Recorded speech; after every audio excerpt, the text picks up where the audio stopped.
Guys, I need help. So most of you guys know me from my fishing videos where I'm sitting on a 21-foot Phoenix bass boat, and there's nothing more comfortable and easy to fish out of than that boat. However, I've gone down the rabbit hole of looking into kayak fishing, and it's really appealing to me. The reason it's appealing is because you can pretty much launch anywhere. You can reach backwaters that can't be obtained with a normal bass boat. You can get on smaller lakes that won't allow bass boats to launch on, and you don't have to spend an exorbitant amount of money on gas. Now, don't get me wrong, I love fishing out of my bass boat, but I really think it would be super cool to have something that I could just drop in the water quick and get out for a spin on a small pond or a river, or just diversify my fishing experience.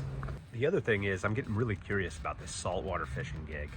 I'm watching these guys catch these big tarpon, these red drum, and all these cool freshwater species that I've never caught in my life. And I just think it would be a unique experience, and one that would, again, diversify my fishing experience as a whole. So, here's my dilemma. My dilemma is, what direction do I go in when getting a kayak? Now, I know me, I'm gonna want to bring rods, plenty of rods. I'm gonna wanna stand up like I do on my bass boat. So stability is gonna be of the utmost importance to me. Speed, I've got a boat that'll go 74. I don't need to go fast in a kayak, really. But definitely being comfortable and being stable is going to be key. So there's basically 2 kayaks, maybe 3, that I'm looking at. And the 3 are the Hobie Pro Angler, and I don't know whether the 12 or the 14 would be better. My inclination would be just go big or go home and get the 14. And then the new Native Titan X. That boat looks sick. It looks like it's really kind of made for modifying and upgrading, and I've heard the stability on that particular boat is bar none. And then the third one would be one of the new Old Towns, the PDL systems. So all 3 of these kayaks have their strengths and their weaknesses, their pros or cons. The big selling point for the Hobie, at least from my standpoint, is it is super maneuverable. The drive system allows for you to navigate in and out and around cover quite easily. The big drawback is, especially in the case of the 360, the drive system tends to be more temperamental. There's more moving parts. Whereas the Native and the Old Town, their drive system, their prop drive system, is virtually bomb-proof. So you're not going to encounter as much maintenance and as many issues with those 2 drive systems as you would the Hobie. Now, the drawback of those prop systems are they tend to get clogged with weeds, which if you're fishing an area with Eurasian milfoil, hydrillo, lily pads, and that sort of thing, that's going to be problematic. That's going to create issues because you have to remove the drive system and unclog that prop only to have it get reclogged again. So definitely in those situations, I think the Hobie has a distinct advantage. However, the Hobie is a lot more expensive than the other 2. So the big selling point for me with the Hobie is just, again, maneuverability. It has a good reputation for build quality. It is stable, so you can stand on it. You can accessorize it.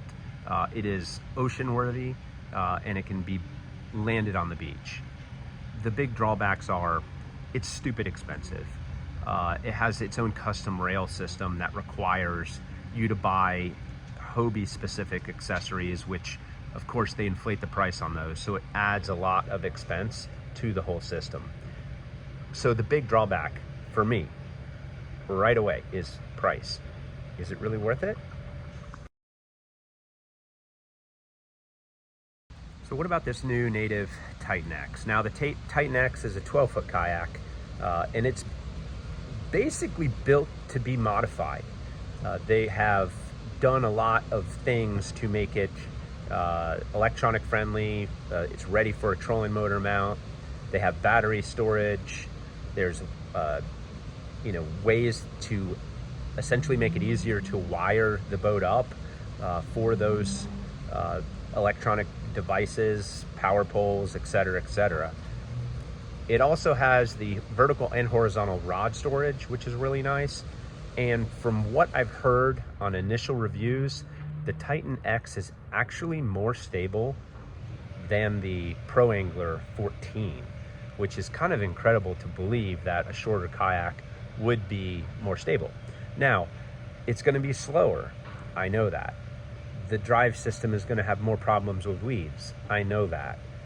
But is it maybe a better option? That's the question. Now, a lot of the older natives I know dealt with swamping issues, the scupper plugs not draining properly, and it being just a slow dog of a boat. The slow aspect doesn't really bother me, but I don't want my feet wet all day long. So, that's something that is a concern. Now, I don't know if they fix those issues on the Titan X, and I'm hoping that somebody who maybe owns one can address that, or who's used one.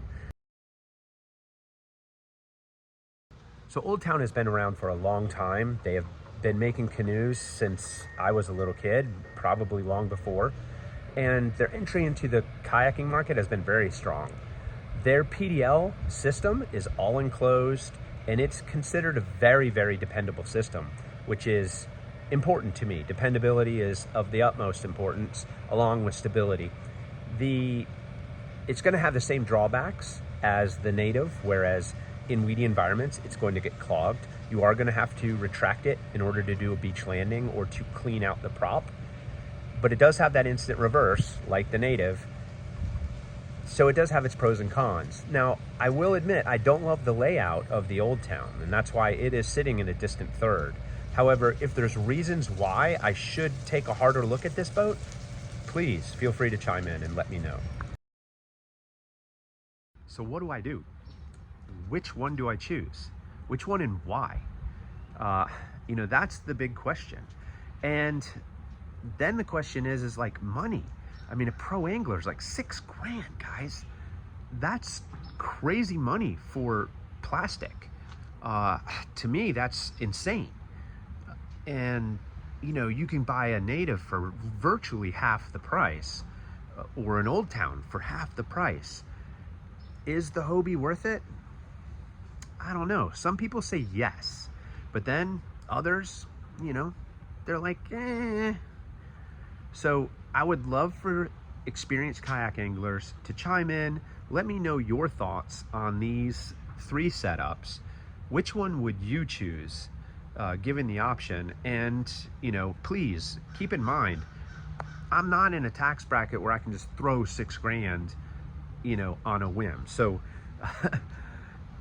if there's other options you would choose, please, put them in the comments below. I'd love the input, and I definitely want to hear from, guys that have been in more than just one boat, or maybe just tell me your experiences of the one you have. So any input would be greatly appreciated, guys. Thanks for watching, and we'll see you on the water.